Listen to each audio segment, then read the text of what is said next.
नमस्कार शेतकरी बंधूंनो व भगिनींनो, मी कृषीदूत पराग भोजने, तालुका मुरुड, जिल्हा रायगड। तर आज आपण मुरुड तालुक्यातील सावली या गावामध्ये गोकृपा अमृतम व त्याचा वापर याबाबत माहिती घेण्यासाठी आलो आहे। गोकृपा अमृतम म्हणजेच काय तर पंचगव्य म्हणजे देशी गायीचे दूध, दही, तूप, शेण, गोमूत्र यांपासून बनवलेले 70 पेक्षा जास्त जमीन अनुकूल सूक्ष्मजीवांचे मिश्रण होय।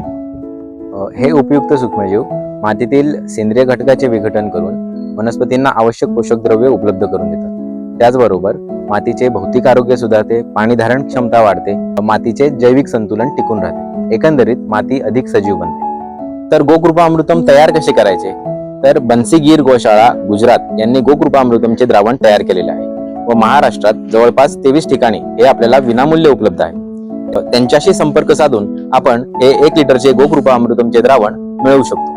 चला तर मग या द्रावणाची वृद्धी कशी करायची ते पाहूया। प्रथम एक स्वच्छ धुतलेला पिंप घेऊन त्यामध्ये 200 लिटर पाणी घ्यावे व त्यामध्ये गोकृपा अमृतमचे 1 लिटरचे द्रावण टाकावे। त्यानंतर त्यामध्ये 2 लिटर देशी गाईचे ताक घालावे। 2 किलो गुळाचे द्रावण करून त्यात मिसळा। आता काठीच्या साहाय्याने दररोज 7 दिवस सकाळ व संध्याकाळ 1 मिनिटासाठी हे द्रावण घड्याळाच्या काट्याच्या दिशेने ढवळावे व सावलीत झाकून ठेवावे।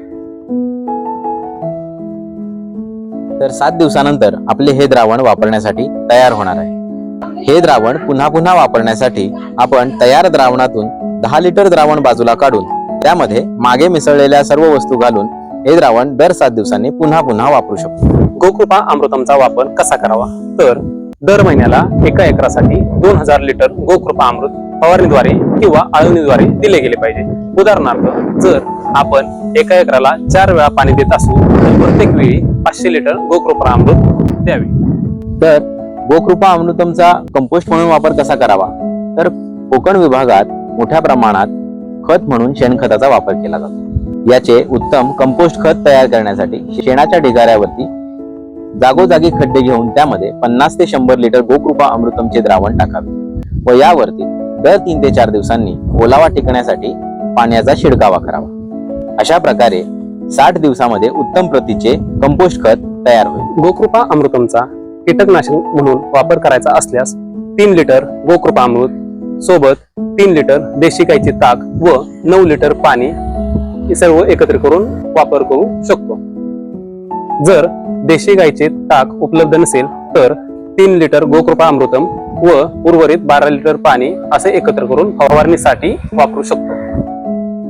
8 एप्रिल 2026 रोजी डॉक्टर बाळासाहेब सावंत कोकण कृषी विद्यापीठ दापोली येथे बन्सी गीर गोशाळेचे गोपालभाई सुतारिया यांच्या व्याख्यानावेळी आलेल्या शेतकऱ्यांना गोकृपा अमृतमचे मोफत वाटप करण्यात आले व अशा प्रकारे कोकण विभागाच्या प्रत्येक तालुक्यामध्ये गोकृपा अमृतमचे द्रावण पोहोचले आहे।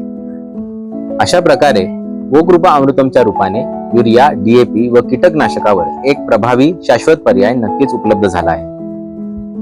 तर मग आपण आपले गोकृपा अमृतमचे द्रावण तयार करताय ना?